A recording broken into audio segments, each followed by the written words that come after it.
Macron veut envoyer 2000 soldats en Ukraine.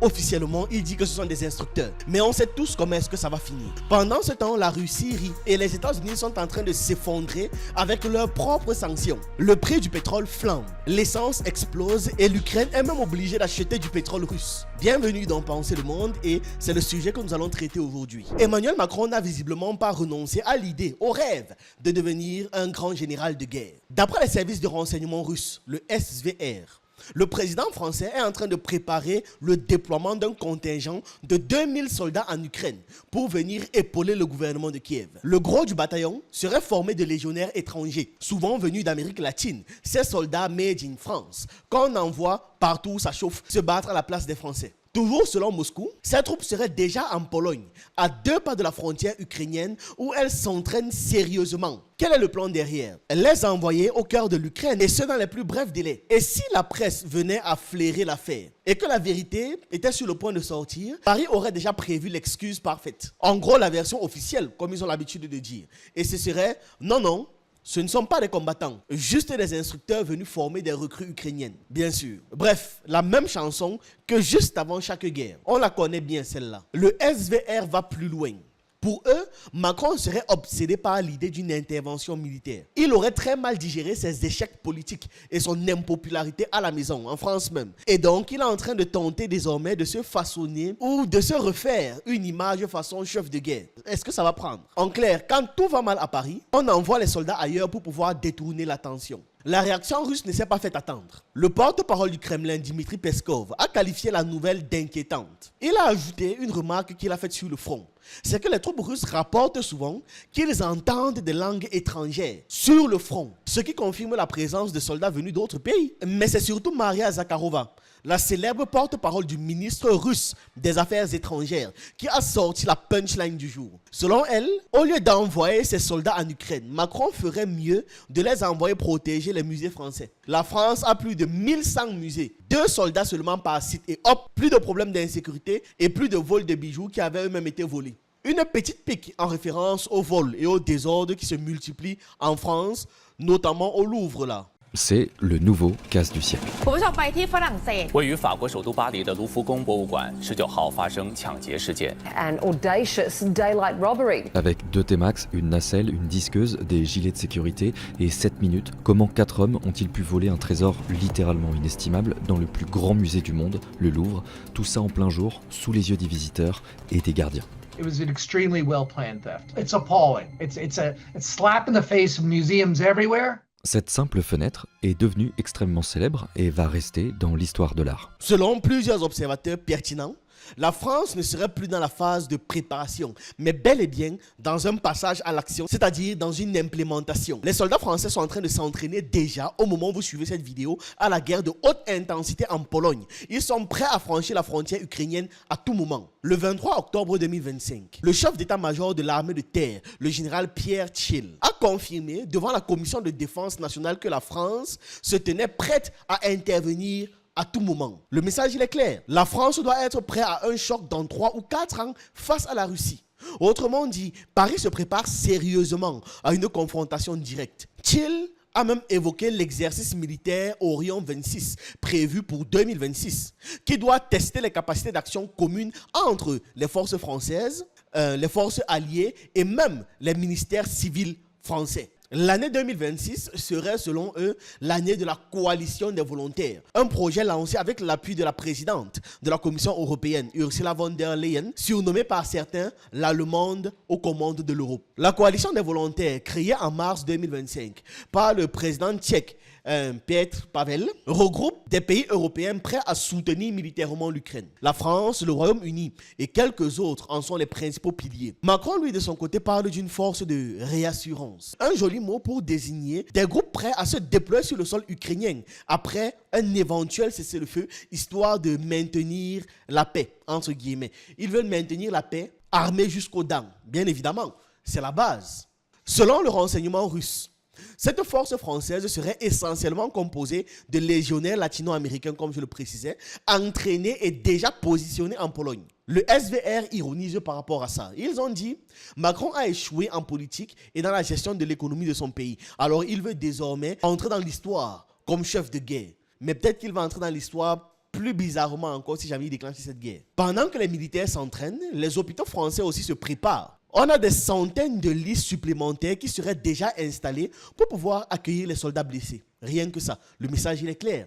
Les médecins sont même en train de suivre des formations spécialisées et des formations sur le terrain pour être prêts à intervenir en cas de guerre en Europe. L'ancienne ministre de la Santé et l'actuel ministre des Armées et des anciens combattants de France, Catherine Vautrin, aurait donc donné pour consigne de préparer les hôpitaux à un afflux massif de blessés. Un peu comme si, en secret, tout le pays se mettait discrètement en mode guerre. Et si la presse s'en mêle, Paris a déjà un discours tout prêt à leur donner. Ce ne sont pas des soldats envoyés sur le combat, juste quelques formateurs en mission d'entraînement. Oui, bien sûr. On suppose aussi que les chars qui sont envoyés, c'est pour enseigner la paix, n'est-ce pas? Le 22 octobre, le général Fabien Madon, le chef d'état-major des armées, a tenu des propos pour le moins alarmistes devant les députés. Selon lui, la Russie pourrait être tentée de poursuivre la guerre en Europe. Il a ordonné à l'armée française de se préparer à un choc d'ici 3 ou 4 ans. Peut-être un choc plus violent que tout ce qu'ils ont connu jusque-là, étant donné la nature de la guerre moderne. Remarquez un truc. Ce discours entre dans la même logique que celui des généraux allemands qui prédisent une confrontation directe entre la Russie et l'OTAN avant 2029. Bref, l'Europe parle comme dans un vieux film de guerre, c'est-à-dire les Russes arrivent. L'ambassade de Russie en France a sèchement réagi aux propos du général Madon. Ils n'ont pas tardé.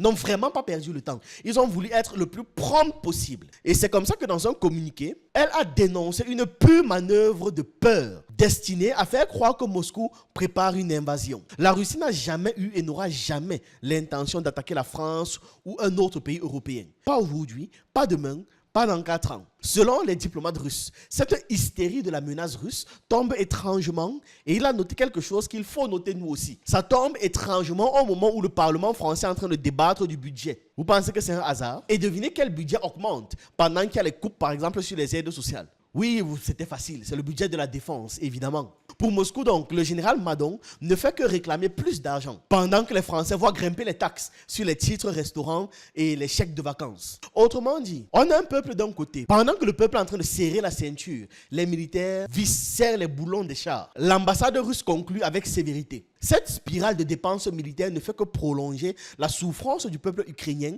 et retarde toute chance de paix. Vous comprenez dans cette déclaration qu'il n'y a aucune peur de l'armée française. L'armée russe n'a pas un chouïa peur, n'est pas un temps soit peu terrorisée. Au contraire, la Russie plaint ces pauvres qui vont devoir se battre contre eux. Et c'est pour ça que depuis le début, ils les mettent en garde. On ne veut pas la guerre, mais de votre côté aussi arrêtez. Non, les gars sont belliqueux. Ils veulent absolument attaquer, ils veulent absolument combattre la Russie. Le problème, c'est qu'à un moment donné, l'ours va devoir sortir les griffes. La situation ressemble à un jeu d'échecs où chacun avance ses pions, mais sans jamais vraiment avoir envie de jouer. De son côté, Macron se rêve, se fantasme en stratège, espérant sans doute redorer son blason politique en s'illustrant sur le front, du moins, en envoyant les gens au front, parce que lui, il n'ira jamais. Il ne sait même pas s'il est capable de courir le 100 mètres, celui-là. Mais voilà, au moins, il envoie des gens bagarrer à son nom. Et de l'autre côté, on a la Russie qui observe, qui ironise, qui fait des blagues, mais surtout qui se prépare à toute éventualité, parce qu'ils connaissent l'esprit belliqueux de l'Occident. Entre communication de crise, entraînement préventif,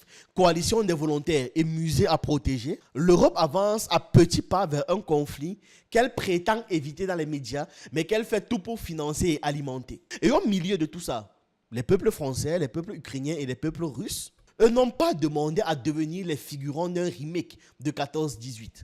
Mais pourtant, si la tendance continue, ça va seulement reprendre. Les choses ne s'arrêtent pas là parce que la guerre est un peu partout. Elle est militaire, mais elle est aussi économique. Vous connaissez l'affaire des dernières sanctions pétrolières de Washington contre la Russie?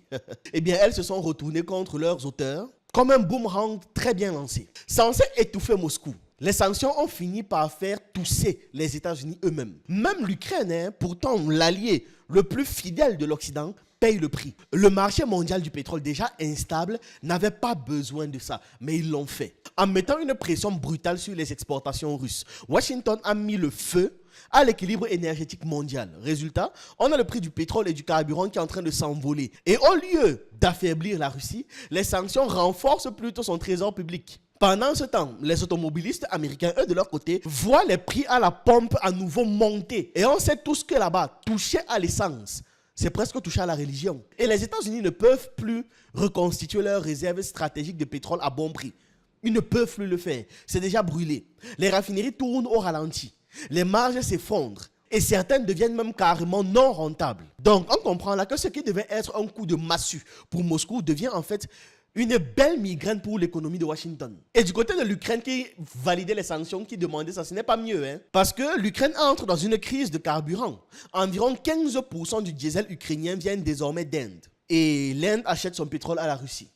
Ironie totale. C'est-à-dire les chars ukrainiens roulent parfois au gaz et au carburant russe. Sauf que parfois ce carburant est juste repéré à la sauce made in India. Après la destruction de la raffinerie de Kremenchuk, les Ukrainiens ont acheté tout ce qu'ils pouvaient trouver. Et ce qu'ils ont trouvé, c'est du pétrole russe. Passé par la Turquie ou alors par la Roumanie, mais ça reste du pétrole russe. Même le ministre de la Défense ukrainien aurait utilisé ce carburant. Donc vraiment, les mots... c'est pour vous, les leçons, c'est pour vous, pas pour eux. L'expert américain Amos Hochstein, il a publiquement reconnu que la pression de la Maison-Blanche sur le pétrole russe ne pouvait que se retourner contre la Maison-Blanche elle-même. Et c'est exactement ce qui s'est produit. Plus les sanctions s'intensifient, plus les prix montent et plus Moscou encaisse. Pendant que les citoyens américains et européens voient leurs factures exploser, le Kremlin lui sourit, puisque chaque hausse du baril fait grossir le budget russe. Ça fait grossir l'argent qui entre en Russie. Ce scénario, on l'a déjà vu. On l'a déjà vu sous Joe Biden. Les sanctions avaient eu le même effet pervers. Et maintenant, Donald Trump est revenu au pouvoir. L'histoire recommence. Différents présidents, même erreur, même résultat. Bravo les génies. Puisque la Russie vend toujours son pétrole, et ce sont toujours les autres qui payent le prix. Ils payent la note. Parce qu'ils n'ont pas d'autre choix. À force de vouloir punir Moscou, Washington finit par punir ses consommateurs, ses propres consommateurs. Et le marché mondial du pétrole, c'est comme un élastique en fait. Plus tu tires, plus il te revient fort à la figure. Et pendant que l'Occident moralise, l'Ukraine continue de rouler, littéralement, au diesel russe. Oui, ils utilisent le diesel russe dans leur voiture. En tout cas, je trouve que c'est une belle leçon d'économie globale. Parce que dans cette guerre de sanctions, celui que l'on voit affaibli, que l'on pense affaibli, est souvent celui qui s'en sort le mieux. Voilà, c'est ce que j'avais à partager avec vous dans cette vidéo. Dites-moi d'où vous regardez cette vidéo en commentaire. J'attends également vos avis, vos analyses et on se retrouve une prochaine fois.